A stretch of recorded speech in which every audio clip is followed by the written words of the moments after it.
e óbvio que eu vou falar também de gravimetria e volumetria, é uma aula completamente teórica. Então, essa aqui não tem nenhum cálculo, é só de... Minha palavra, meu Deus. Ela é somente de teoria. Vocês viram aí pela lista, né? Eu acho. É minha pesca. Sei como vocês fazem para a prova. Ó. Peraí, deixa eu ver se vai pegar. Tá ruim porque tá indexando como se fosse um fundo. Pronto. Vocês anotam tudo, ó. Uma folhinha. Pronto, deixa aqui do lado. Na hora da prova usa. Tem mistério. No mystery. Então, parece begin.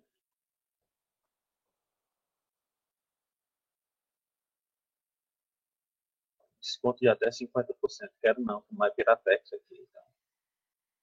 Mais barato, que é de graça. Não é essa.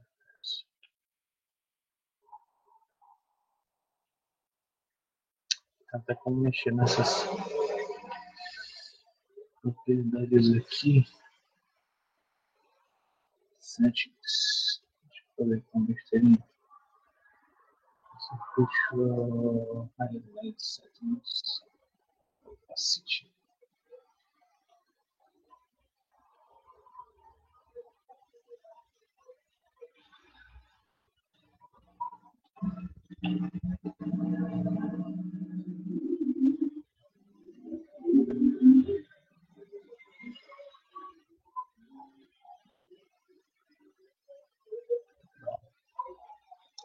Deixa ela mais transparente um pouquinho. Pronto. Melhor. Beleza. Deixa eu aqui o chat abrir de novo. Vocês falam comigo.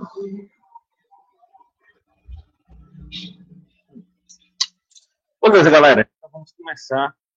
Qualquer dúvida, vocês me perguntam, mas eu basicamente vou rever os conceitos que a gente viu nas aulas de complexo e nas aulas de gravimetria e volumetria, começando pela mais recente, tá bom?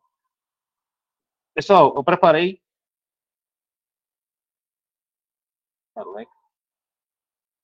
33 questões para vocês, todas abertas, porque eu consigo abordar muitos temas, certo? Mas, por óbvio, elas não serão as questões da prova, mas desses dois temas, as questões da prova vão estar relacionados com o que eu falar aqui na sala de hoje. Então, bora lá, galera. Primeira pergunta, ó. Qual é a definição de análise volumétrica? Vocês sabem me dizer? Vocês lembram? Qual é a principal característica da análise volumétrica? A principal característica é essa aqui, ó. Vocês vão lembrar disso aqui, ó. De massa. Tá bom? De massa. Por quê? Porque a definição é a seguinte, ó. A gravimetria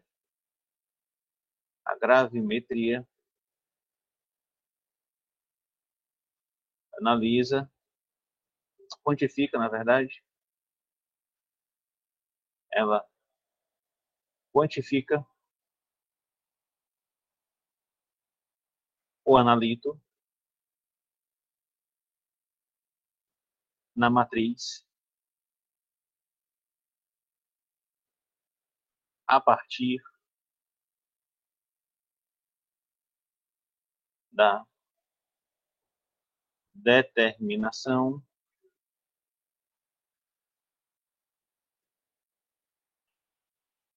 da massa.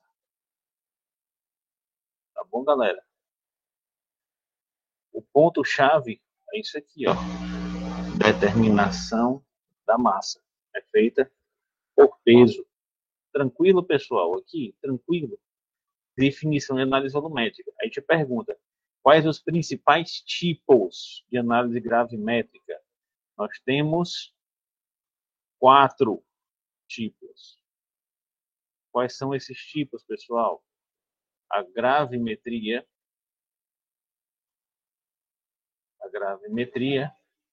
pode ser de 4 tipos. Que tipos são esses? Ela pode ser de... Bom, alguém me diz aí. Para a primeira, participem. Precipitação. Olá, galera. Para a segunda. Vou botar a primeira letra, ó. Extração. Extração. Vou botar a terceira, ó. A terceira, ó. Qual é? E aí, qual é, galera? Começa com V, ó. Volatilização. E a última, eletrodeposição.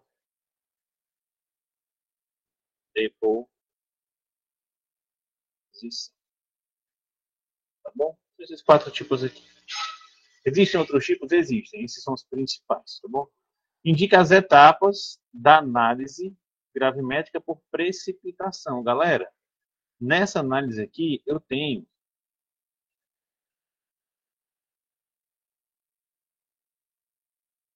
6 etapas. 6 etapas. Que etapas são essas, pessoal? Primeira coisa que você faz é adicionar um agente precipitante, ou seja, você provoca uma precipitação. Depois que você provoca uma precipitação, você tem que pegar esse material que precipitou e você tem que filtrá-lo. Então, depois de precipitar, você vai fazer uma filtração. Depois que filtrar, pessoal, você tem que garantir que esse precipitado vai estar limpo. Então, você vai fazer uma lavagem para garantir que todo o precipitado seja limpo. Depois que ele estiver limpo, você tem que tirar o excesso de água. Então, ele vai passar por um processo de secagem. Certo?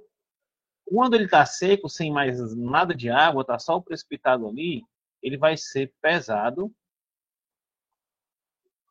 E depois que ele for pesado, você tem na massa, por relações estequiométricas, você consegue calcular a concentração do analito. Para isso, você vai fazer cálculos. Então, essas são as 6 etapas. Primeira, segunda, terceira, quarta, quinta e sexta etapa. Tá bom? E para a gravimetria por extração, pessoal, que é as duas que a gente vai abordar, na extração, galera, a primeira coisa que eu tenho que fazer, se vocês lembrarem da gravimetria por extração, eu tenho aqui um balão com os 2 líquidos misturados.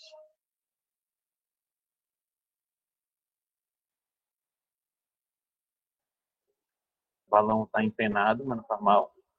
Eu tenho um fogo aqui embaixo, queimando esse balão, aquecendo aqui. E eu tenho uma condensação. Então, eu tenho, inicialmente, um aquecimento da amostra. Um aquecimento da amostra, da mistura. Depois de aquecer, galera, eu tenho um processo da evaporação. Evaporação de um deles. Depois de evaporar, eu preciso que esse cara que evaporou se condense. Então, tem uma condensação. Eu tenho uma condensação. Depois que eu tiver o condensado, é aí que eu vou pesar.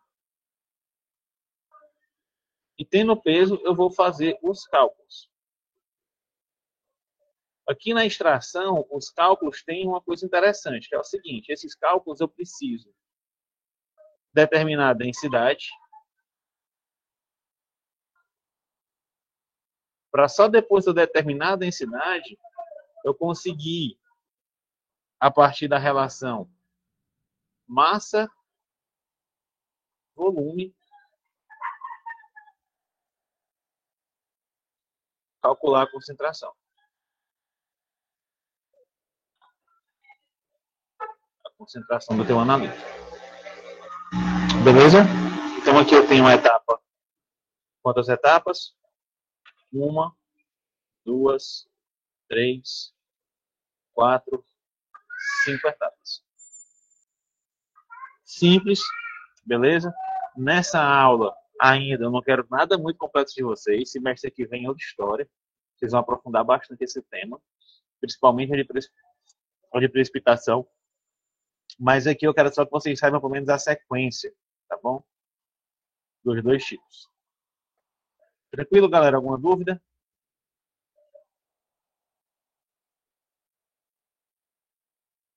Show. Então segue, ó. Quinta.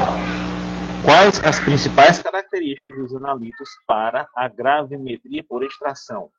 Certo? Qual é a característica que o meu analito deve ter? Qual é a característica que o meu analito deve possuir para que eu possa fazer uma gravimetria por extração? Alguém sabe aí, me diz no chat? Qual a principal característica? Já que eu estou fazendo uma evaporação? Galera, diferença e ponto de ebulição significativa nos pontos de ebulição. Ou seja, eu preciso que a temperatura de ebulição da minha matriz seja muito maior do que a temperatura de ebulição do analito. E a galera repara no seguinte: quem é que eu quero que evapore e condense? O analito.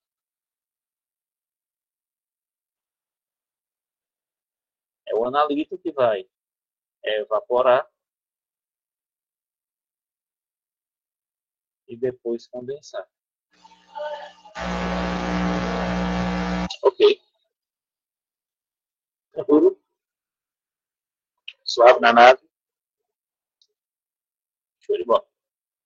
Sexta, quais as principais características dos analitos para a gravimetria por precipitação? Pessoal, aqui tem várias, tá bom? Uma delas é o tipo de precipitado que é formado. Eu consigo selecionar, e se mexe bem vocês vão ver que eu consigo fazer esse precipitado ser coloidal. Depois eu vou definir isso aqui. Ele pode ser cristalino. O tipo de precipitado que vai ser formado é importante. Outro ponto importante, galera, é esse precipitado ser filtrável. Eu preciso que ele seja facilmente filtrável. E eu dei exemplos de tipo de filtro. Quanto maior for o teu cristal, a dimensão do precipitado, mais fácil de ser filtrado. Esse precipitado eu também quero que ele seja lavável. O que é ser lavável? Ser lavável é que ele não decomponha. Ele não decomponha. Ele não se desmanche quando eu passar água nele. O que mais? Eu preciso que ele seja puro. O precipitado obtido, ele tem que ser puro. Ou seja, tem só o precipitado, não pode ter interferentes ali naquele precipitado, porque senão quando eu for pesar lá, eu vou pesar precipitado, que eu quero, analito, mais interferente. Eu não quero interferente. Por fim, ele tem que ter uma... Apagou aqui. Ele tem que ter uma relação estequiométrica.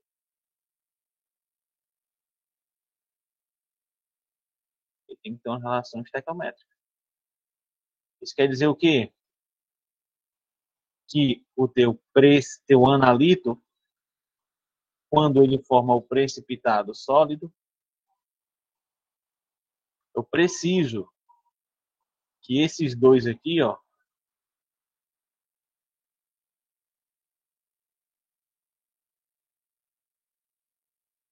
eu preciso que esses dois sejam equivalentes.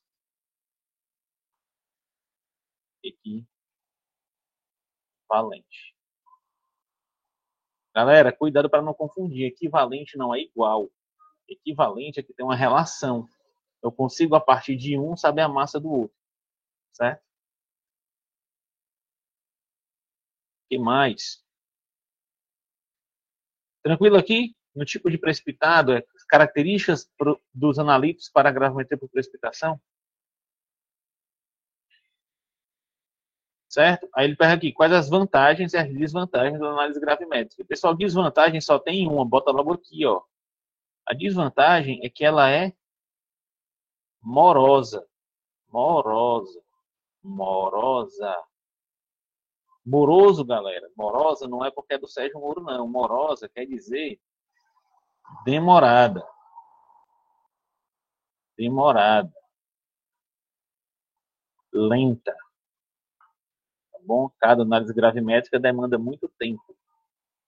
E as vantagens, galera? As vantagens tem que faz lama. Quais são as vantagens? Deixa eu colocar aqui embaixo. As vantagens, pessoal, é que ela é uma técnica precisa,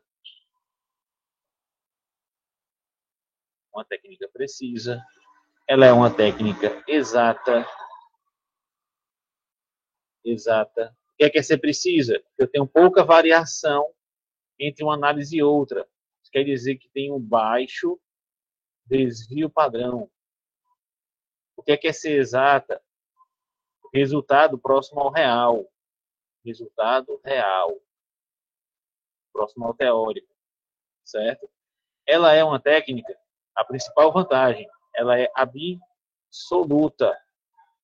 O que quer dizer ela ser absoluta?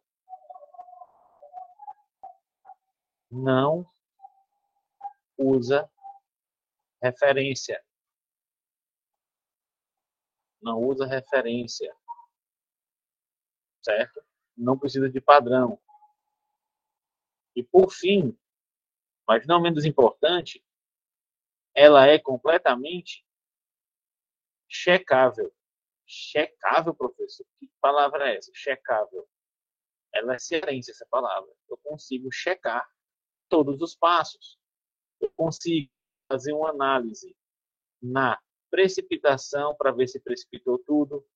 Eu consigo fazer uma análise na filtração para ver se todo o teu, se houve passagem do teu analítico para a solução após a filtração.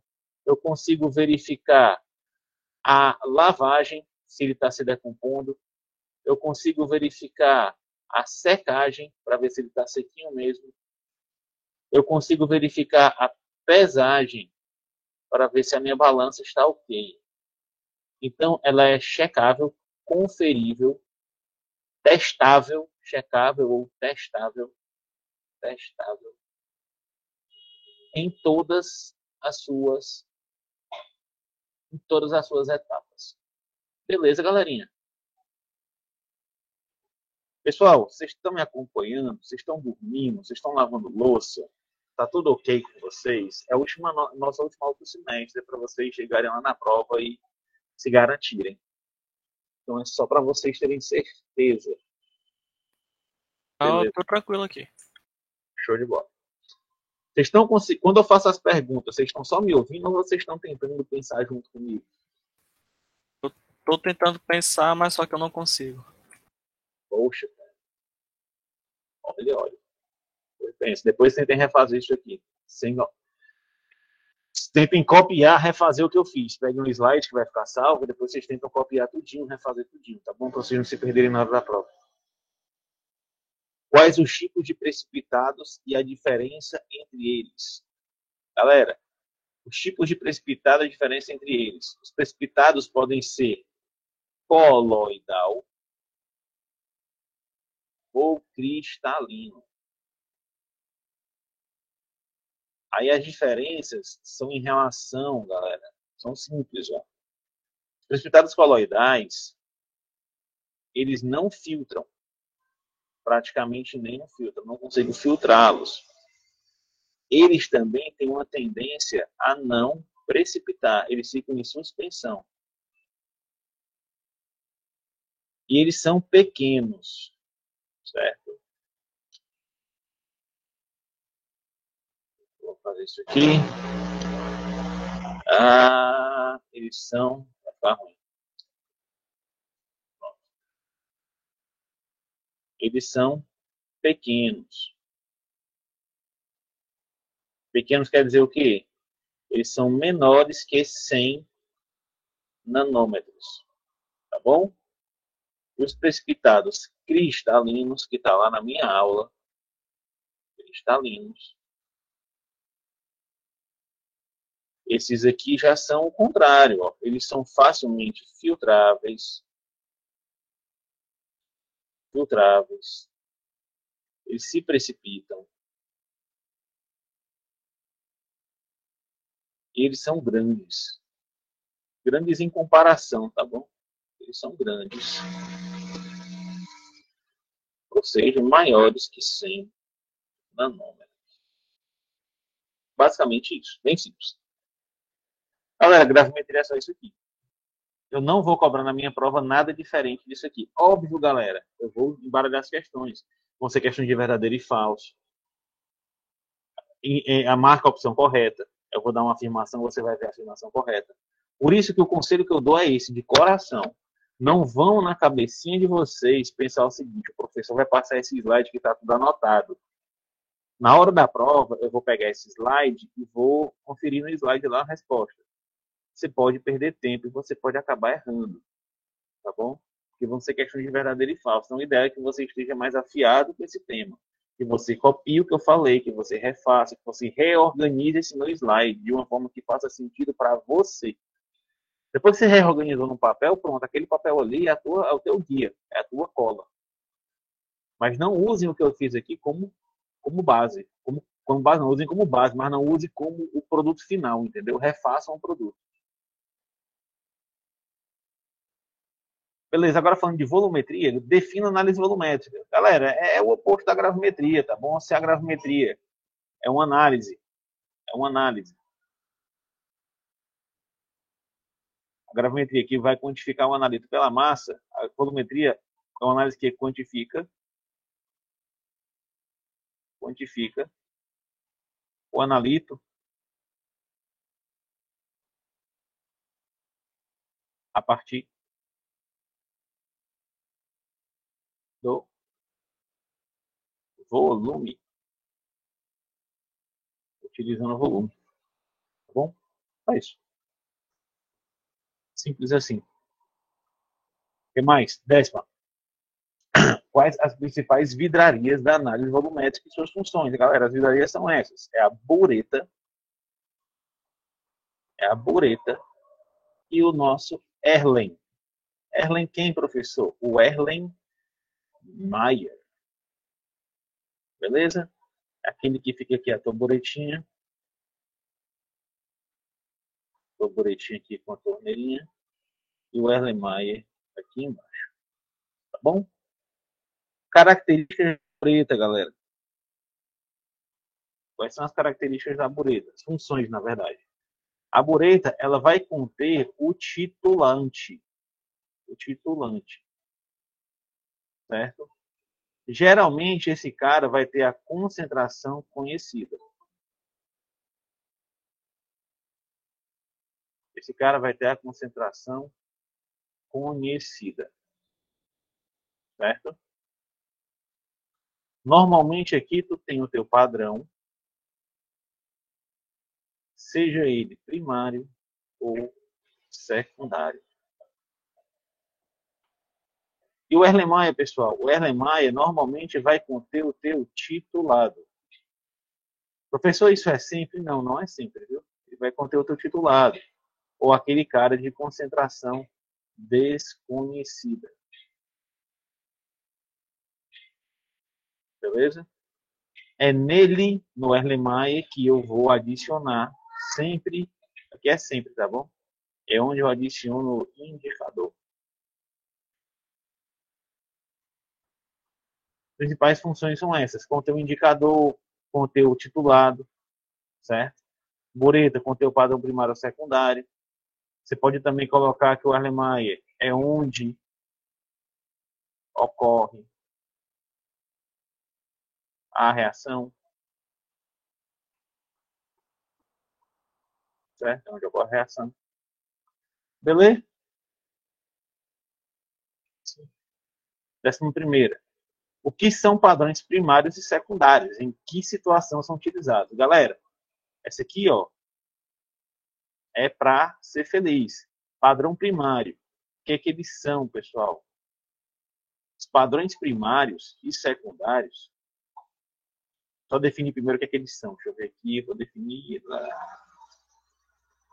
Espera aqui. Vamos assim. Padrões primários e secundários. O que é que esses caras são? Eles são reagentes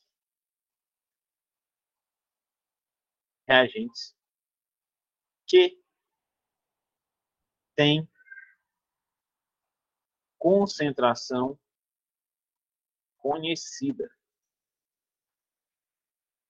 certo? O que é que isso implica? Isso implica que o fato dele ter a concentração conhecida, ele pode ser usado como referência para poder fazer o cálculo da concentração de outro. Uma característica aqui simples, ó, que para quem está atento percebeu, é que como eu tenho uma referência, eu posso dizer que a volumetria não é absoluta, diferente da gravimetria, certo? Aí ele também te pergunta aqui quais são, o que são e quais são as situações que são utilizadas, tá bom? Só para dar umas características aqui, pessoal, o padrão primário e o padrão secundário, certo? O padrão primário, de cara, você pode dizer que ele é um reagente que seja puro, pesável, que eu pese facilmente, que não seja não higroscópico. O que é higroscópico? Que absorve água, certo? Que ele possua uma elevada massa molar, que facilita a pesagem. O padrão secundário, pessoal, ele é um cara que foi padronizado. O padrão secundário, ele é padronizado. Quando ele é padronizado, o que é que significa isso? Que esse cara foi preparado utilizando já um padrão primário como referência. Eu só vou utilizar padrão secundário quando eu não tiver opção.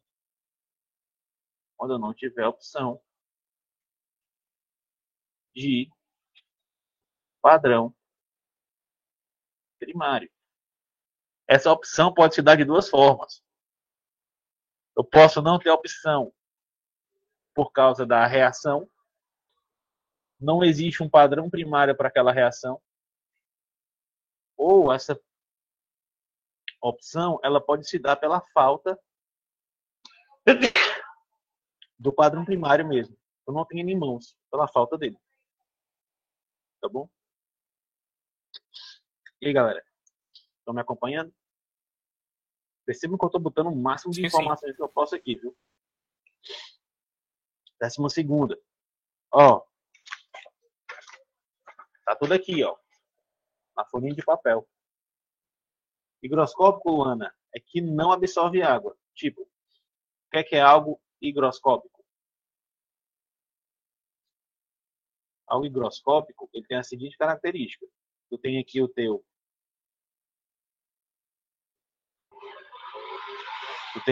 sal para tu pesar o teu reagente, certo? Aí tu pesou esse cara, ele pesou lá 100 miligramas. Beleza? Aí passou um tempo, esse cara é higroscópico. Então ele tem uma tendência a pegar água do ambiente que vai entrando nele. Ou seja, depois de passar um tempinho, esse cara começa a se impregnar de água. Você começa a perceber que ele está melado, ele está melequento, porque tem água nele. E essa água vai ter uma influência lá no peso dele. Ó. Quando tu pesar esse cara depois de um passar de tempo, isso aqui pode dar 102 miligramas.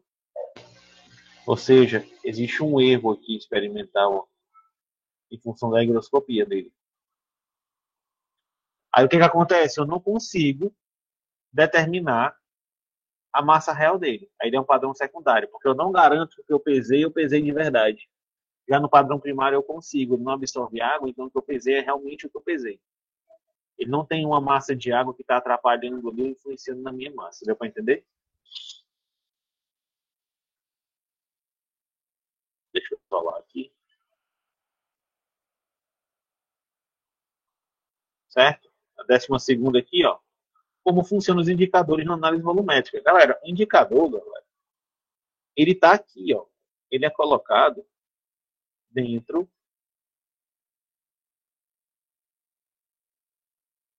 da bureta. Perdão, dentro do Erlenmeyer. Na maioria das vezes, tá bom? Vocês vão ver lá no semestre que vem que tem reagente e que ele é o próprio indicador. Então você coloca o indicador aqui. Ó. Você coloca o indicador na Alemanha. O que é que esse indicador vai fazer? Esse indicador ele vai geralmente mudar de cor no ponto final. Certo? Ele vai mudar de cor no ponto final da tua reação. Esse ponto final, galera, ele está te indicando o ponto de equivalência. Ele está te indicando o ponto de equivalência. Certo? O ponto final te indica o ponto de equivalência. Onde nesse ponto de equivalência, eu vou abordar depois, eu tenho que o número de mols do titulado é igual ao número de mols do titulante. Certo? Que é basicamente o fim da titulação. Titular.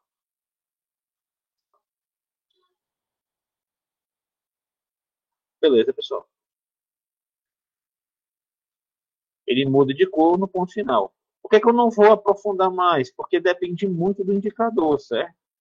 Nos ácidos e bases, eles podem ser um ácido de base fraca. No de precipitação, ele pode formar um complexo ali que muda de cor, mas no geral o que você observa é uma mudança de cor. Isso não muda muito não. Pode mudar o motivo dele mudar de cor, mas normalmente você observa a mudança de cor. Tranquilo aqui na função do indicador e como é que eles funcionam? Na aula eu dou mais exemplos para os ácidos e bases, eu mostro os pontos de viragem, né? Beleza. Aí aqui a 13, ó. Quais são as exigências da reação para que ela possa ser utilizada na análise volumétrica? Quais são as condições que eu preciso para a minha reação ser usada na análise volumétrica? Galera, essa reação, ela precisa ser, deixa eu pegar aqui a cor vermelha, ela vai precisar ser rápida. Rápida. Por que ela tem que ser rápida? Isso, simples, rápida, simples. O que mais? Ela tem que se processar em uma única etapa, que é o que faz ela ser simples, tá bom? Única etapa de processamento. Ela deve apresentar mudanças. Mudanças. Essas mudanças, pessoal, elas podem ser mudanças químicas, como pH, a cor, for, potencial, ou elas podem ser físicas. Elas podem ser físicas. Eu preciso que a minha reação me dê alguma mudança, certo? O que mais, pessoal? Eu preciso que essa reação seja completa no ponto de equivalência. Ou seja, tudo que é reagente tem que ter virado produto. Certo? E tem mais uma mudança química que é a condutividade. Condutividade.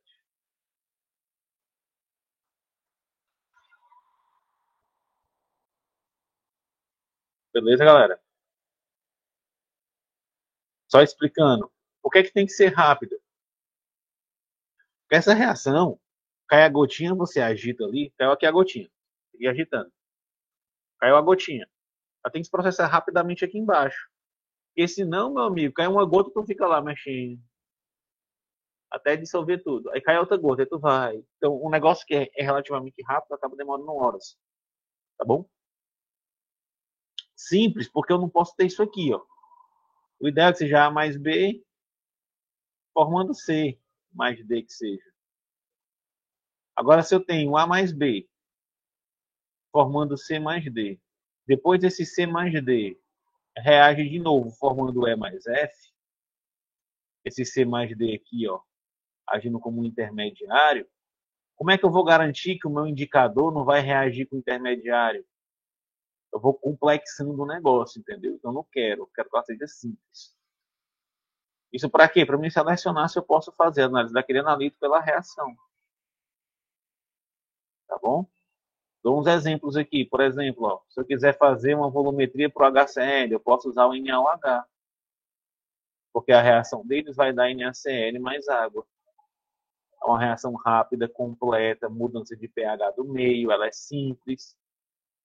Tá bom? Eu também posso ter outra. Ó. Posso pegar, se der a prata, pelo nitrato, a GNO3, mais Cl-, se quiser analisar o cloro, eu vou ter a precipitação na forma de AgCl. Essa reação ela é completa no ponto de equivalência, ela apresenta mudança de uma precipitação do material, ela é simples, ela é rápida, tá bom? Então, várias reações que eu posso medir ou em NaOH ou HCl, ou a quantidade de cloro menos, ou a quantidade de prata, ou a quantidade de nitrato no meu analito, se ele for um analito, por esses dois tipos de reação. O que mais, professor? Qual a diferença entre o ponto final e o ponto de equivalência? O que significa cada termo? Galera, ponto final, quem te diz é o indicador. Vou fazer diferente aqui. O ponto final,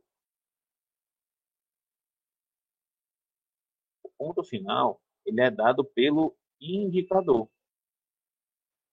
É o indicador que te diz o ponto final. O que é que ele significa? Significa que chegou no ponto de equivalência. Chegou no ponto de equivalência. Ou seja, para a titulação. Para a titulação. Outra característica, galera, para o ponto final é que ele ocorre dentro da inflexão, certo? Do pH, do gráfico de pH, que é esse gráfico aqui. Ó. Eu tenho aqui normalmente pH, por exemplo, pode ser vários, tá bom? Volume. Normalmente eu tenho essa carinha aqui, ó. Aí aqui tem, nessa região reta, é que eu chamo de inflexão, certo? O ponto final,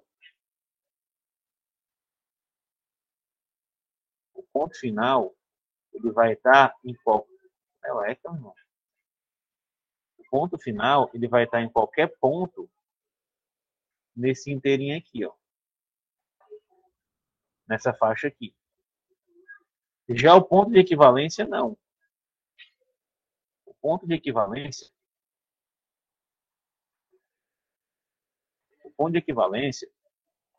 ele já é, ele te indica quando o número de mols do teu titulado A é igual ao número de mols do teu titulante B.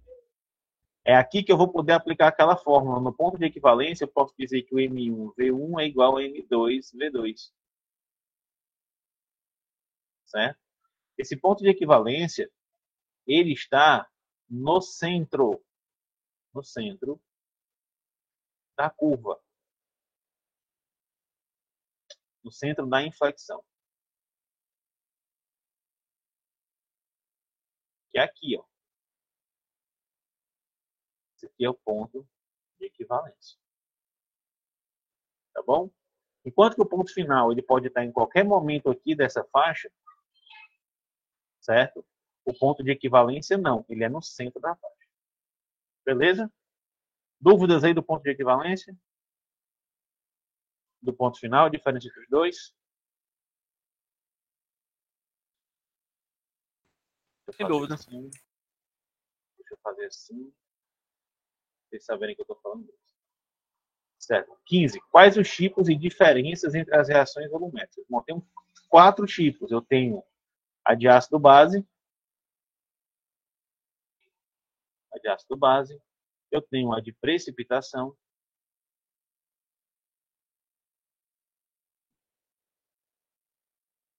Eu tenho a de oxirredução.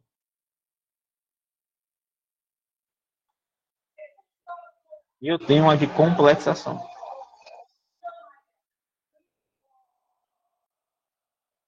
Certo? A diferença entre elas, galera, é bem simples. A diferença na de ácido base é que eu tenho uma reação de neutralização.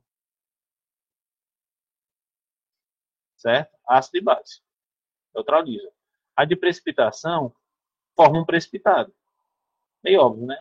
A de oxirredução, você tem uma reação de oxirredução acontecendo. Transferência de elétron. E na complexação, você tem a formação de complexos. Basicamente, isso os nomes meio que entregam que elas são, tá bom?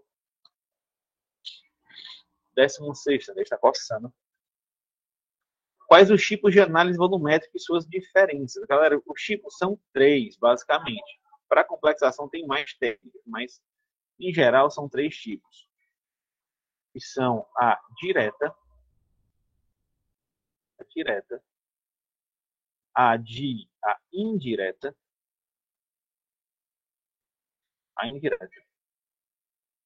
e a de retorno. Né? Muito embaixo. E a de retorno. A direta, galera, é a mais simples. Certo? Aquela que eu digo que é titulante na bureta, titulante reagindo com o titulado. Só isso. Titulante mais titulado. E, cara, a indireta não. A indireta, eu vou fazer a titulação do produto da reação do analito mais outro reagente.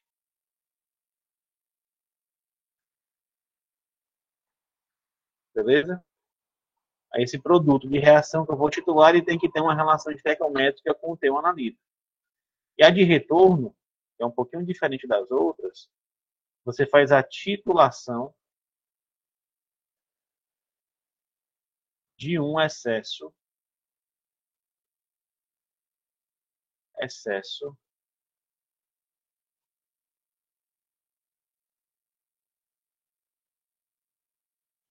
como é que eu escrevo excesso? Excesso conhecido. Certo? É tipo assim, ó. Eu tenho A mais B formando C mais D, sendo esse B aqui, ó, a sobra desse B que estava em excesso. Aí eu titulo esse cara. Na indireta, eu tenho A mais B formando C. E eu vou fazer a titulação do C.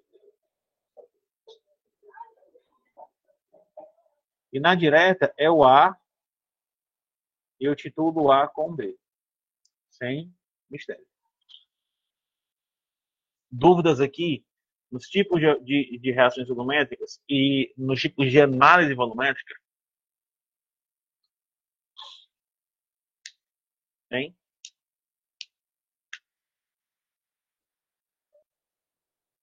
Posso seguir para complexo agora? Já acabou. Tranquilo. Então bora para complexo. Galera, complexo, eu preciso que vocês comecem a entender o seguinte: defina ácido e base de Lewis. Pessoal, um ácido de Lewis e uma base de Lewis. Também te amo, amor. Vou deixar criar. Olha lá, como tá dando aula. O ácido de Lewis, pessoal, é um receptor. É um receptor de elétrons. Certo? Quem é que são bons ácidos de Lewis, pessoal? Eu estou dando aula. Agora não. Os metais são bons ácidos de Lewis. Por quê? Por causa dos orbitais D. Certo? Metais não são qualquer metais, tá bom? Metais de transição. São aqueles que têm orbital D. Eles são bons ácidos de Lewis. E as bases de Lewis? Se o metal é um receptor, as bases são doadoras de elétron. Certo? Quem é que é uma boa base de Lewis? São moléculas, átomos ou íons com par de elétron livre. Aí tem uma porrada de tipos de base de Lewis. Mas basicamente é isso. Tem que ter par de elétron livre para ser base de Lewis. E você tem que ter a capacidade de receber elétrons para ser um ácido de Lewis. Tá bom? 18ª, desculpa. Defina o que é metal e o que é ligante no composto de coordenação. Galera, o metal, ele é quem? O metal é o meu ácido de Lewis. Ácido de Lewis. E o ligante é quem? O ligante. Adivinha aí, galera, quem é o ligante? É a minha base de Lewis. Dentro dos compostos de coordenação, eles assumem essa classificação. O metal é um ácido de Lewis que vai receber os elétrons que são coordenados para o metal pelas bases de Lewis, que são os ligantes. Certo? Eu tenho aqui o meu metal, M.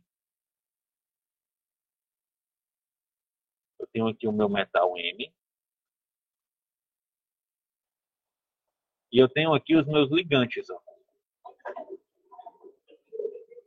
Todos eles com par de elétron aqui para doar para o meu metal.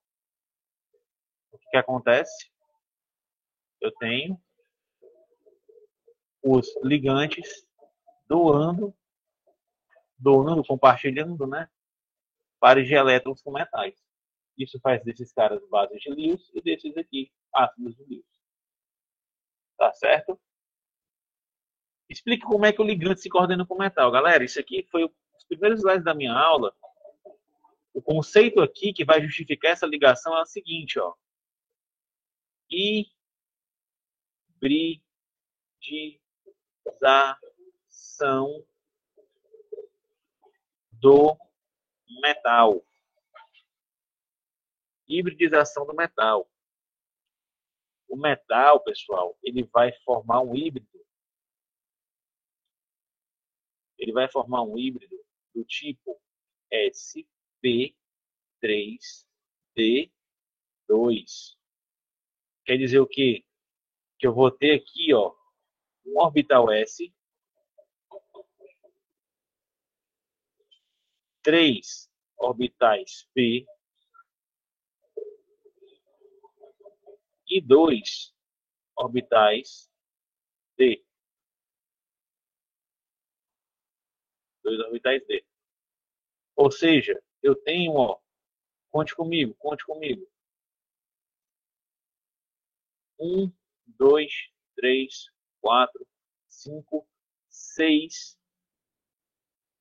orbitais atômicos livres. Para quê? Para me receber, ó, até 6 ligantes coordenados ao metal. O que é uma ligação coordenada? É quando o átomo compartilha ou doa o seu par de elétrons completamente. Mariana, por favor. Ou seja, os elétrons dos ligantes vão ocupar os espaços aqui vazios no metal. Por que é que o metal vai permitir que eles entrem? Porque ele vai se hibridizar. Senão não conseguiria explicar isso. Isso é um modelo, tá bom? É o modelo da TLV, que eu não abordei com vocês, mas é esse modelo que justifica esse tipo de informação para o complexo. Vocês vão ver outro daqui a pouco, nessa revisão ainda, que é a teoria do campo cristalino, que é outra abordagem científica para isso aqui. E existem outras mais complexas, que eu não vou abordar com vocês. Essa aqui é uma delas, é a mais básica. Beleza? Tranquilo, galera? 20º. Qual a característica essencial para que uma molécula, ou átomo, ou íon seja ligante? Galera, para que a molécula seja um ligante, é simples. É simples. Para ser ligante, tem que ser o quê? Base de Lewis. O raciocínio é esse. Para ser ligante, tem que ser base de Lewis. E para ser base de Lewis, galera, precisa ter par de elétron livre. Ou seja, precisa ser mais ou menos assim, ó. Ó, par de elétron livre. Ó,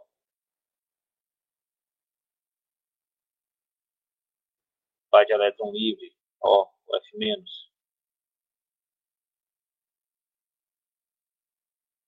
Tem par de elétron livre.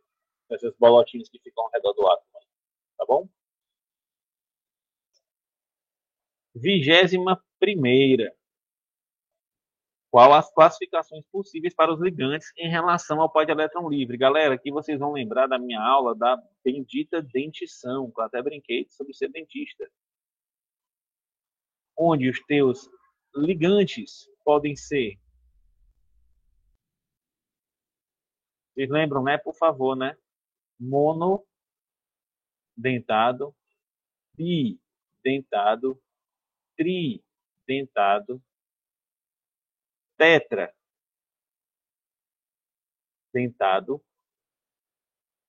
tetradentado, hexadentado, vai. Pode ser penta também, hexadentado. No final, polidentado. O que é que caracteriza essas dentições aqui? O que caracteriza essa dentição? Vocês vão lembrar disso aqui, ó, com atenção. Par de elétron livre em átomos distintos. Isso quer dizer o que, galera? Por exemplo, a água, que tem 2 pares, você pode vir aqui com sede ao posto dizer que é bidentada, ela é monodentada, porque os pares estão no mesmo átomo. Agora, a etilenodiamina,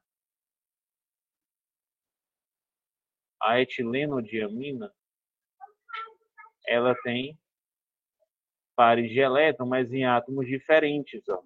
Então, ela é bidentada. Tá bom? Só mais uma coisa, ainda temos, uma coisa que eu esqueci de falar aqui, eu vou botar até numa cor diferente, vou botar de púrpura, que são os ambidentados.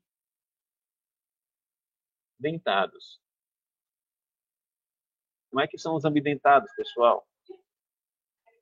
O exemplo de ambidentado mais clássico que tem é o NO2, certo?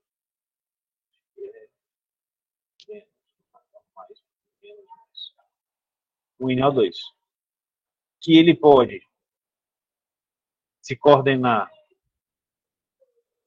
pelo oxigênio ou pelo nitrogênio, porque ambos têm pares de elétron livre, certo? No mesmo metal. Beleza, galera?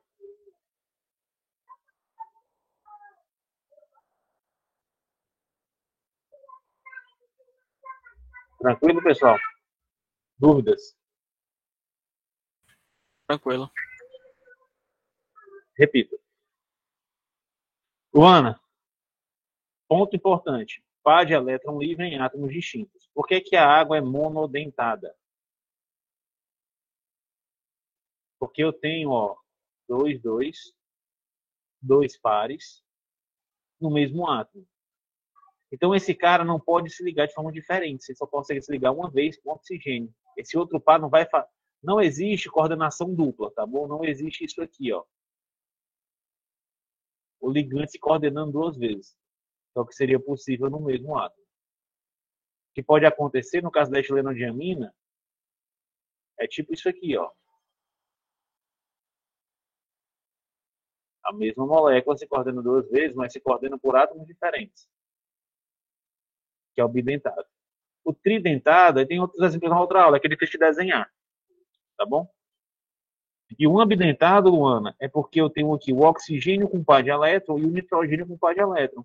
Quando ele forma um complexo ligado pelo oxigênio, ele é um ligante. Quando ele forma esse complexo ligado pelo nitrogênio, ele é outro ligante. Por isso que ele é ambidentado. Ele tem 2 orientações possíveis. Tá certo? Deu para entender agora? Beleza. Classifique as possíveis. Qual a classificação possíveis para os ligantes em relação à carga? Galera, eles podem ser aniônicos. Ou seja, quando é que ele vai ser aniônico? Pode ser aniônico, ele pode ser neutro. E eles podem ser catiônicos. Aí vocês estão afiados, né, em carga. Aniônico, galera, é carga negativa, neutro é sem carga e catiônico com carga positiva. Aniônico tem que farrelama, F-, o H-, a Cl-, S2-, são ligantes aniônicos. Neutros tem a água, a amônia, são neutros. Catiônico é o único que só existe um, que é o nitrosônio. Tem essa cara bonita aqui, ó. Certo? Nitrosônio.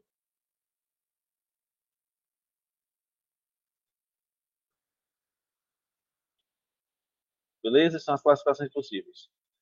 Agora ele pede, defina o que é uma esfera de coordenação. Galera, isso aqui é mole. Esfera de coordenação. O que é uma esfera de coordenação? Esfera de coordenação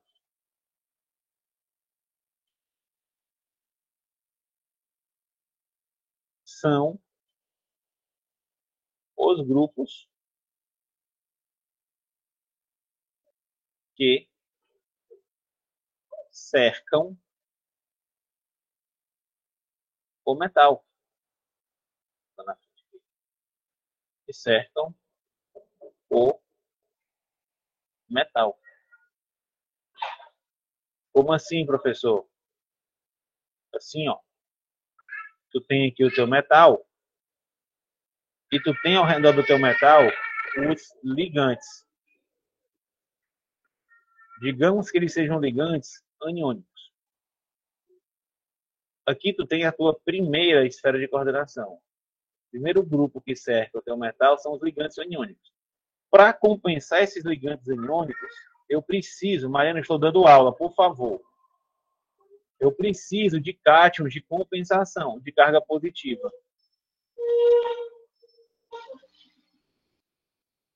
Que seria a minha segunda esfera de coordenação. Primeira esfera, segunda esfera. Beleza, galera? Isso é a esfera de coordenação. O que é o número de coordenação? Quantidade de coordenações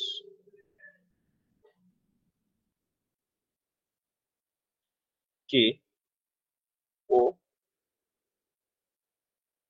ela não tem uma função, Luana, ela tem uma classificação. Ela existe a primeira, porque os ligantes se coordenaram ao metal formam uma esfera. Como formou uma esfera com carga, eu preciso de uma segunda, eu preciso de cátions de compensação que vão cercar o meu metal e vão formar uma segunda esfera. Então, não é que a esfera tem uma função. Eu chamo de esfera a primeira os ligantes e a segunda os cátions de compensação. Eu chamo de esfera porque elas cobrem, elas cercam o metal, tá bom? Quantidade de o que é o número? É a quantidade de coordenações que o metal sofre. Como assim, professor? Assim, galera, ó. Eu tenho aqui o meu metal. Ao redor do meu metal, eu tenho os meus ligantes. E esses ligantes se coordenam a esse metal. Eu tenho 4 ligantes coordenados. Eu tenho 4 coordenações. Como é que eu vou saber a coordenação? Eu vou passar um círculo ao redor do meu metal. Deixa eu fazer maior aqui que vocês vão conseguir visualizar isso. Espera aí. Ó. Deixa eu fazer o metal pequenininho e os ligantes grandões. Ligante, ligante, ligante, ligante. E aqui as coordenações. Você vai passar um círculo ao redor do seu metal. Ó.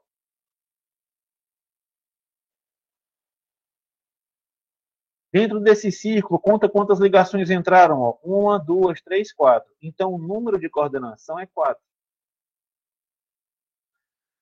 Que, no caso, o número de ligantes também é 4. Coincidência, porque não é obrigatório.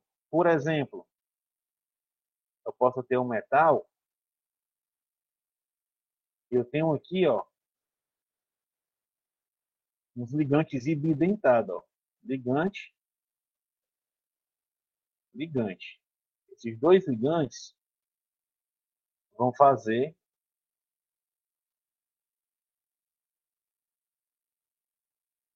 duas coordenações cada.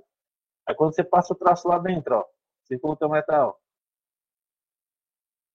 Quantas ligações entraram no ciclo aqui?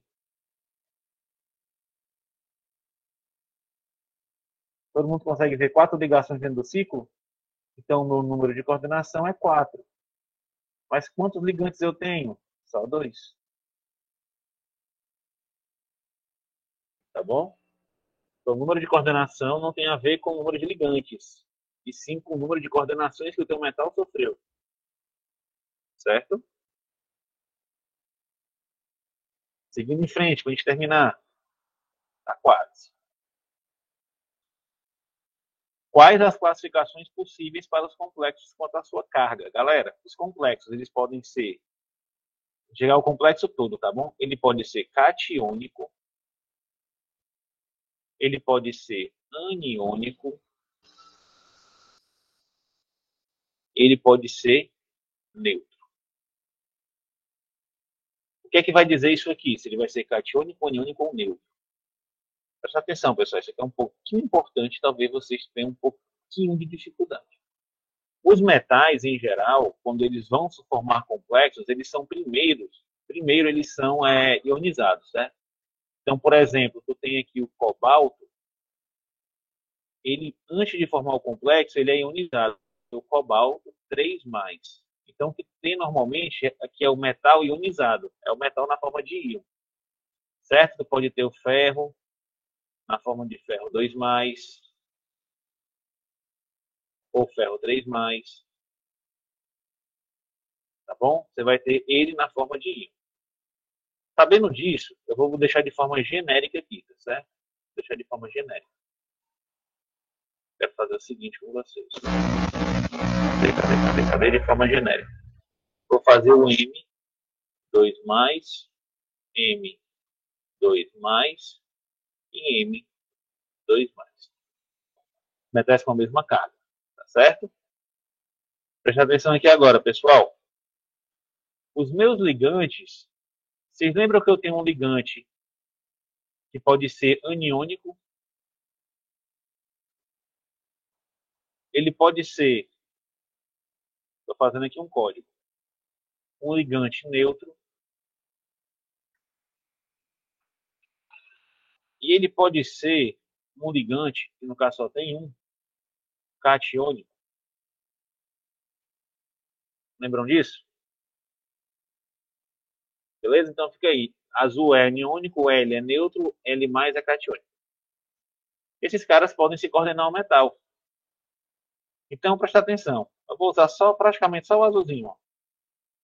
Se eles podem fazer até 6 coordenações, então pode ter 6 ligantes aqui ao redor desse complexo. Então, eu posso ter ó, L-, L-, L-, L-, L-,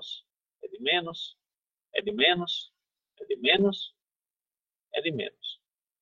Tem 6, cada um faz uma coordenação. Eu tenho 6 cargas positivas, 6 cargas negativas e 2 cargas positivas. O que vai acontecer? Ó? -6 mais 2. Isso vai dar uma carga residual de -4. Isso quer dizer que esse meu complexo aqui, ó, ele vai ter uma carga -4 no final.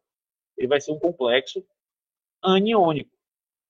E ele vai precisar de 4 cátions de compensação. 4 cátions de compensação de carga positiva para poder fazer a compensação da carga dele, ele ficar neutro. Então, ele classificaria como um complexo catiônico. Agora, olha que bacana. Se em vez de botar todo mundo de carga negativa, eu boto ó, L-, L-, e depois coloco uma galera neutra aqui, ó, LL, LL. Ah, desculpa. Eu baguncei, mas eu vou mudar aqui em cima para mim não mudar o que eu já desenhei embaixo. Espera aí. Perdoem aqui o professor. O professor se confundiu. Aniônico com carga negativa. Aqui vai ficar neutro. Vai ficar como neutro. E aqui vai ficar como catiônico. Beleza? Então presta atenção aqui, ó. Eu tenho carga negativa com carga negativa. E 2 cargas positivas. Então eu tenho 2- mais 2+. Qual vai ser a carga residual? Zero. E os outros ligantes são todos neutros. Então, esse complexo aqui vai ter carga residual zero. Ele não tem carga residual, então ele é neutro, ele não tem carga. Entenderam, pessoal? Ou seja, esse cara não vai ter nem cátion de compensação. Eu posso dizer que ele vai ter só uma esfera de coordenação. Enquanto esse aqui tem duas, a esfera dos ligantes e a esfera dos cátions de compensação. E no catiônico, cuidado, galera. Existe ligante catiônico. Mas para o teu complexo ser catiônico, não necessariamente tem que ter um ligante catiônico ligado a ele. Não necessariamente. Se eu pegar só ligantes neutros aqui, ó, com esse cara, ó, ligante neutro, ligante neutro, ligante neutro, ligante neutro, ligante neutro, ligante neutro. Quando eu for fazer a carga final, eu vou ter a carga dele, 2 mais, e esses ligantes têm alguma carga? Tem não, é como se fosse mais zero. Qual é a carga residual? 2 mais. Então esse teu ligante aqui, esse teu complexo, vai ter uma carga residual positiva, o que vai fazer ele ser catiônico. E se ele vai ser catiônico, ele vai precisar de ânions de compensação. Quantos? 2. 2 ânions de compensação. Professor, mas se eu tivesse um ligante catiônico? Aí, meu filho, isso aqui seria mais um. Seria L mais. E essa carga final aqui seria 3 mais. E eu precisaria não de 2, mas de 3 ânions de compensação, porque a carga final do teu complexo seria 3 mais. Vocês entenderam? Não é difícil. Eu tenho que fazer o balanceamento das cargas dentro do complexo. Eu tenho que ver qual é o NOx, a carga do metal. Tenho que ver qual é a carga do ligante, se ele possuir. Eu vou fazer a compensação de cargas. E ver a carga final do teu complexo. Se ela tiver carga final, ela vai ser aniônico ou catiônico. Aniônico se for negativo, catiônico se for positivo. Aí, isso vai pedir o seu cátion de compensação. Se ele for aniônico, ele vai pedir um cátion de compensação positivo. Se ele for catiônico, ele vai pedir um cátion de compensação negativo. E se ele for neutro, morreu ali, ele não precisa de cátion de compensação. Beleza? Entenderam, né, galerinha? A gente vai passar um pouquinho do horário. 26ª. Qual a principal consideração feita na teoria do campo cristalino? Galera, teoria do campo cristalino, eu considero que a interação metal ligante é puramente eletrostática.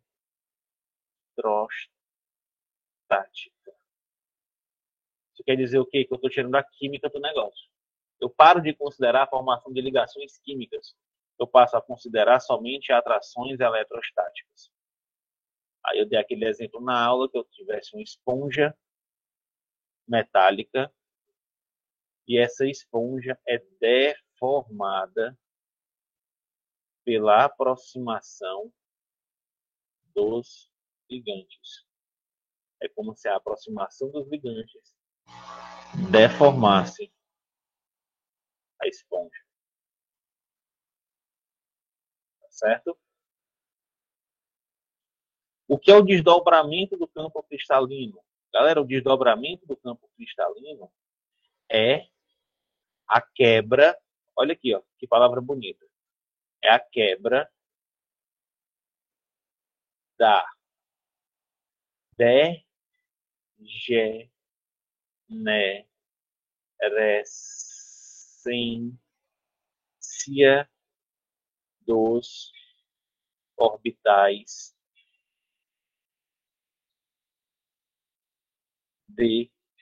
do metal. Isso quer dizer o quê? Que é uma coisa degenerada? a gente pensa que é uma coisa ruim, né? Degenerado. Não. Algo que está degenerado, ele está em igual energia. Os orbitais D do metal, eles são degenerados. O que é a quebra dessa degenerescência? Deixa eu fazer assim melhor. O que é a quebra dessa degenerescência? É quando eu quebro eles em intensidades distintas. Isso é a quebra da degenerescência, a quebra da igualdade. Isso aqui, galera, essa diferença é o que eu chamo de desdobramento do campo cristalino. E por que é que isso ocorre? Porque eu tenho uma aproximação, eu tenho uma intensidade de aproximação desigual dos ligantes. Lá na aula de vocês, eu tenho várias figurinhas como essa aqui, ó.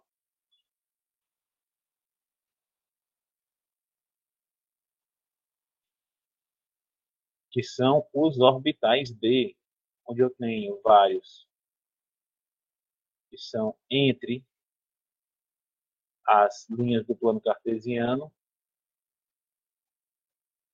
e eu tenho alguns que são dentro das linhas do plano cartesiano. Qual é a consequência disso, professor? A consequência disso é que quando os ligantes se aproximam de 3 deles, eles se aproximam de forma indireta.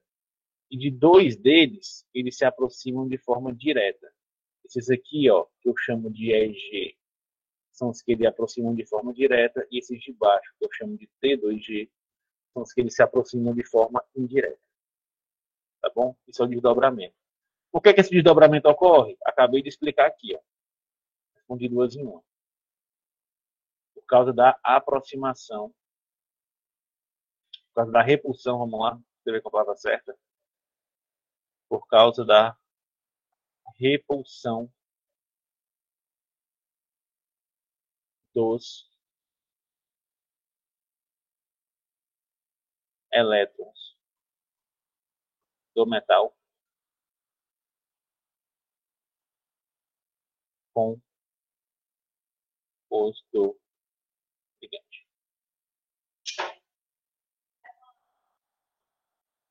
Certo?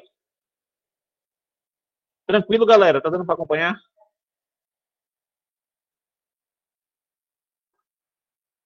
De boas aqui?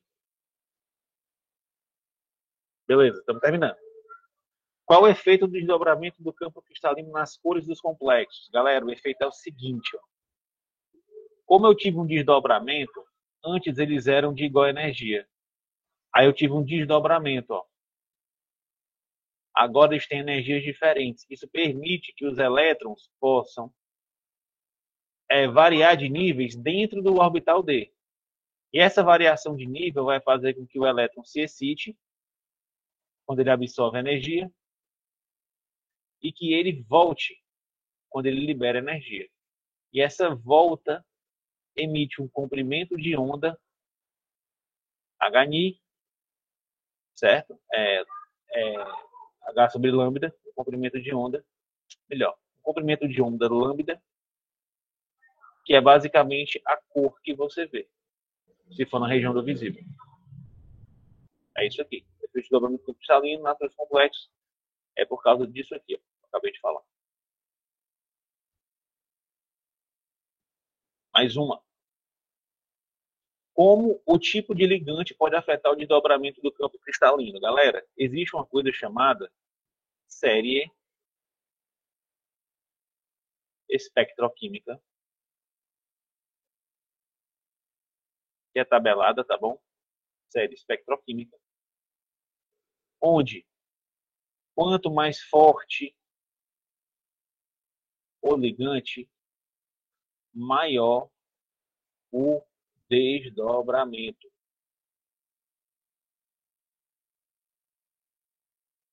Quer dizer o quê? Que eu posso ter um desdobramento pequenininho, eu posso ter um desdobramento pequenininho, ou eu posso ter um desdobramento grandão. Qual é a diferença? A diferença é que para o elétron ir e voltar um desdobramento pequeno, eu preciso de pouca energia. Pouca energia significa um maior comprimento de onda, ou seja, eu vou ver uma cor mais voltada para o vermelho. Enquanto com desdobramento maior, eu preciso de mais energia. Eu preciso de mais energia. O que implica em comprimentos de onda menores, que vai me visualizar outra cor. Tá bom? Então, quando eu mudo o ligante, eu mudo a cor do complexo. 31ª. 31ª. Quais as principais geometrias dos complexos e seus números de coordenação? Galera, as principais é o número de coordenação igual a 2, que é linear. Tá bom? Tem esse formatinho aqui, ó.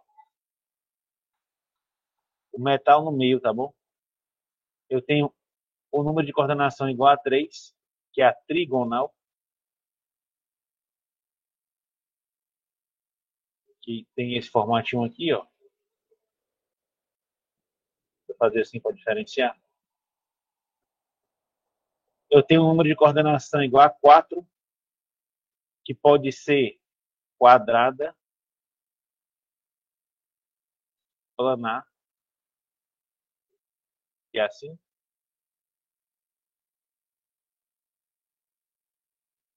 Ou tetraédrica. Ou tetraédrica. Galera, é geometria molecular de novo, para quem viu química geral, ou tetraédrica. Certo? Eu tenho um número de coordenação igual a 5, que é a pirâmide, bipirâmide,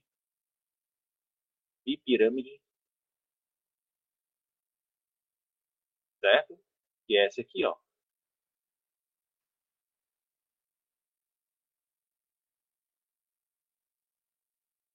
E eu tenho um número de coordenação igual a 6, que é a octaédrica.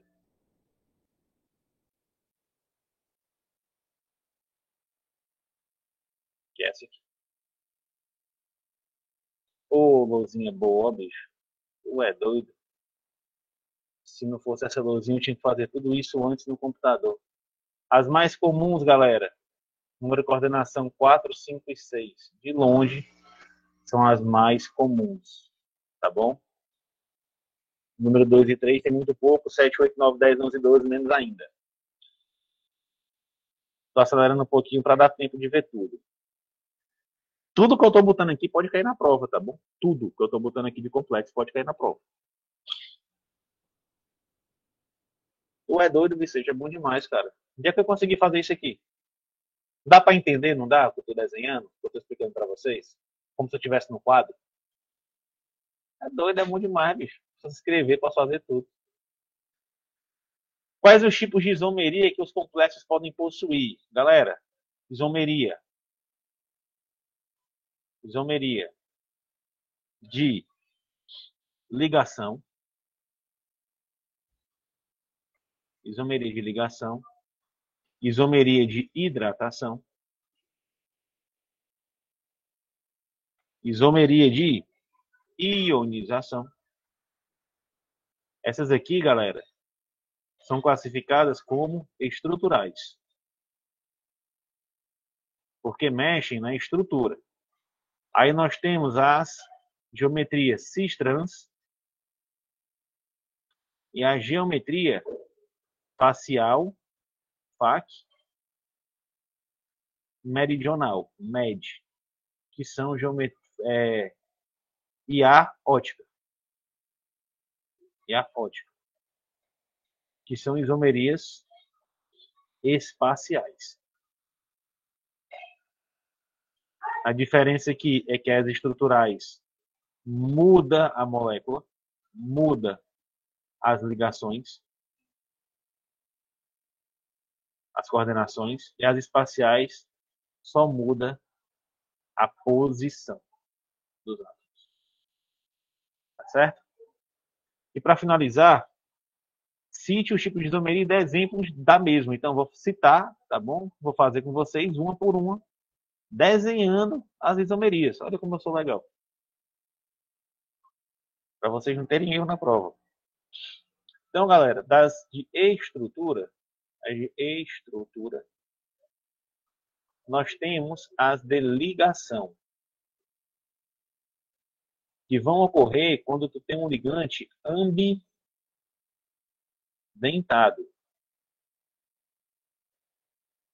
Vão ocorrer quando você tem um ligante ambidentado. Certo? Por exemplo, tu tem o teu metal aqui. Deixa eu fazer aqui de uma forma genérica que seja fácil para mim. Tá aqui o teu metal, azulzão. E tá aqui o teu ligante. Eu tenho um ligante que é assim, ó. Certo? Beleza? Todo mundo tá entendendo, né?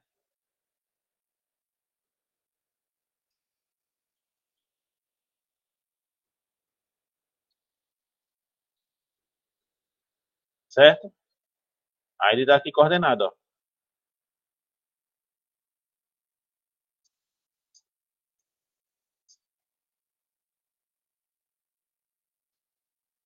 O que seria o isômero dele? O isômero dele seria esse aqui, ó.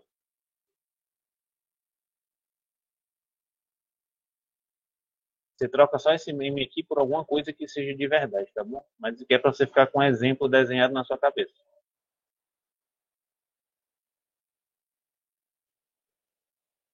Por que eu ia fazer desse jeito? Hã? Só porque eu ia fazer desse jeito. Fica mais fácil para mim. Porque, na verdade, acho que fica mais fácil até para vocês poderem visualizar mesmo o que está acontecendo. É Eu tenho um demais. ligante diferente. Certo? Eles são isômeros, porque são os mesmos compostos. Repara, são os mesmos compostos. É a bolinha vermelha cheia com a bolinha vermelha vazada e a bolinha azul. Não mudei nada, eu só mudei quem está ligando. Isso só vai acontecer quando o teu ligante é ambidentado. Certo? Eu tenho a de hidratação. Agora que é de hidratação, eu acho que eu vou usar moléculas mesmo. Reais. Eu tenho a de hidratação. A de hidratação é quando o teu ligante, o teu complexo acaba trocando íons com o solvente, no caso da água, se o teu solvente for a água. Então, por exemplo, tu tem aqui o cobalto, complexo de cobalto com cloro, certo? Complexo de cobalto com cloro.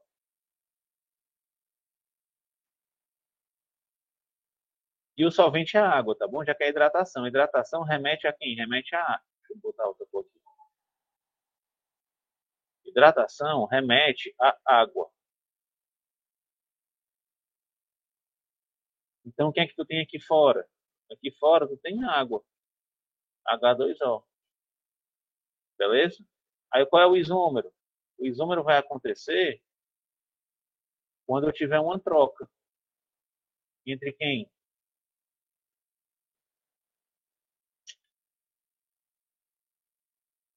O isômero vai acontecer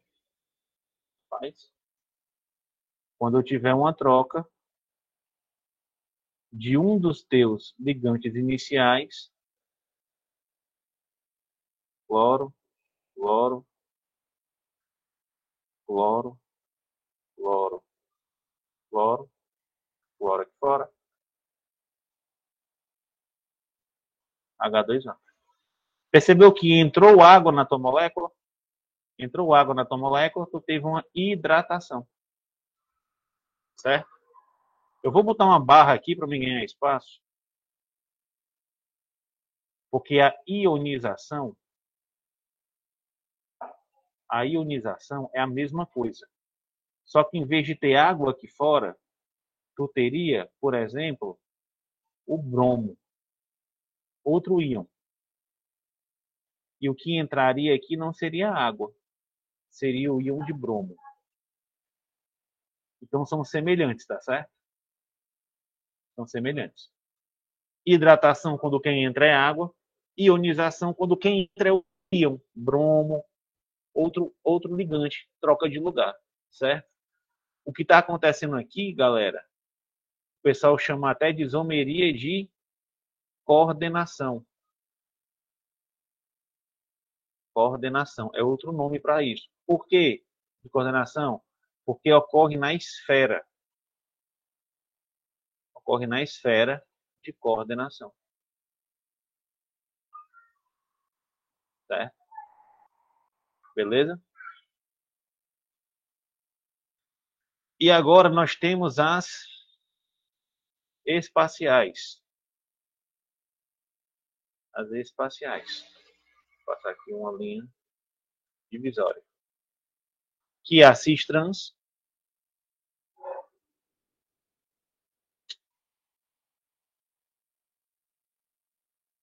Que é a que são, né? A cis-trans. Que eu posso ter dois casos da cis-trans. Eu posso ter esse caso aqui, ó. Tá aqui os meus metais. Deixa eu fazer menorzinho para me ter espaço. Eu tenho duas possibilidades para cis-trans. Eu posso ter a cis-trans em um complexo de número de coordenação igual a 4, que faz 4 coordenações, certo? Quem tiver crack vai identificar quem é quem, né? Essa aqui é cis, ó, está do mesmo lado. Essa aqui é trans, que está em um lado oposto. Posso ter também de número de coordenação igual a 6, que aí fica mais bonitinho, que é assim. Cheio, cheio, cheio, cheio. E aqui eu tenho assim. Cheio, cheio, cheio e cheio. Esse aqui é cis, esse aqui é trans. Tá certo? Tranquilo aqui na cis trans? Vocês conseguem visualizar aí como é que eu identifico cis trans? Sim ou não? A outra que eu tenho é a facial e meridional. Par-mer. Essa aqui só consegue acontecer, só pode ocorrer, galera, nas que tem, deixa eu até botar aqui, nas que tem número de coordenação igual a 6, tá bom? Porque quando eu tenho essa situação aqui, ó,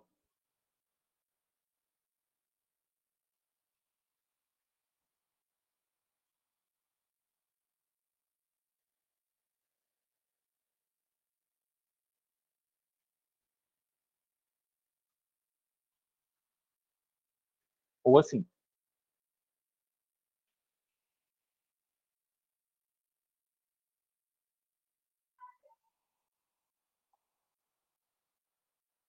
Certo? Aqui eu preciso que vocês usem a imaginação mágica de vocês e enxerguem aqui, ó, que é como se eu tivesse partindo a molécula no meio, ó. Trau. E aqui é como se eu formasse um triângulo, ó. Uma face. Certo? Então, esse aqui que parte o meridiano, ele é o mer, de meridional. E esse que forma uma face é o faz, fac, de facial. Por fim, galera, por fim, mas não menos importante, nós temos o óptico. Esse óptico ele é bem legal, porque ele é fácil de identificar demais. Eu tenho que ter 3 ligantes diferentes. Isso só vai ocorrer se eu tiver 3 ou todos os ligantes diferentes. Mas isso é meio impossível, tá bom? Então, tu vai ter a seguinte configuração.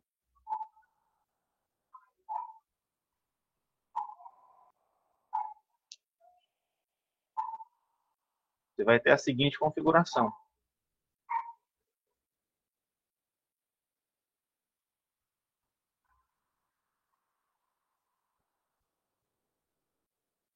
E esse cara aqui do lado, ele não vai ser, ele vai ser nada mais nada menos do que a imagem especular dele, ó. Como se tu colocasse um espelho na frente dele e tu vai ter esse formato aqui, ó. Esse aqui não tá para cá, ó. do lado direito, apontando para cá, no espelho ele vai estar virado para cá, ó. Certo? Esse aqui de baixo, aqui que não está para baixo, ó. Esse aqui no espelho, ele vai estar virado para cá, ó. Se fosse um espelho. E esses dois que estão virados aqui para a direita, ó, para a esquerda, no espelho vão estar virados para a direita. Qual é o lance aqui que faz ela ser óptico? Eles não são superponíveis. Se eu pegar esse cara e jogar em cima desse, ó, vocês vão ver. Se eu pegar e trazer para cá, ó, vou numerar aqui que vocês vão entender, ó. Vou numerar, ó. Vou numerar com preto aqui, ó. Carbono 1, ligante 1, 2, 3, 4, 5, 6. Ligante 1, 2, 3, 4, 5, 6. Percebeu que o 1 aqui é azul e o 1 aqui é verde? Se eu botasse em cima. O 6 aqui é azul e o 6 aqui é vermelho, como se eu botasse em cima. O 3 aqui é azul e o 3 aqui é verde. O 4 aqui é azul e o 4 aqui é vermelho. Beleza que o 2 e o 5 bate, mas o resto não bate. Kiral, ó. A tua mão esquerda é a imagem do espelho da tua mão direita. Mas você não consegue botar uma em cima da outra. Elas têm diferenças. Os teus polegares, ó, não se sobrepõem. Deixa eu afastar aqui. Os teus polegares não se sobrepõem. Ou seja, elas são isômeros ópticos, digamos assim. Tá bom, pessoal? Então, são essas as questões de complexo e de gravimetria. Complexo de gravimetria, qualquer coisa que eu fale nessas 33 questões pode cair na prova de vocês. Beleza? Pode cair na prova de vocês. Então, o conselho que eu dou é... Ó, estudem, peguem essa aula, vejam tudo que eu respondi, copiem, traduzam essa aula para a linguagem de vocês. Não peguem só essa referência de aula, até porque nem tudo está anotado. Por exemplo, isso aqui que eu falei aqui, ó. Só fiz um diagrama. Você deixar para olhar, se eu botar essa pergunta, qual é o efeito de desdobramento do campo nas cores dos complexos, podia ser uma questão aberta da tua prova, tu não ia saber responder olhando para isso aqui, não. Então, assistam a aula e copiem. Tá bom? Aula completinha, tudo bem explicadinho, então me sinto na vontade para perguntar qualquer coisa. Certo? Beleza, pessoal? Então, deixa eu parar de gravar aqui.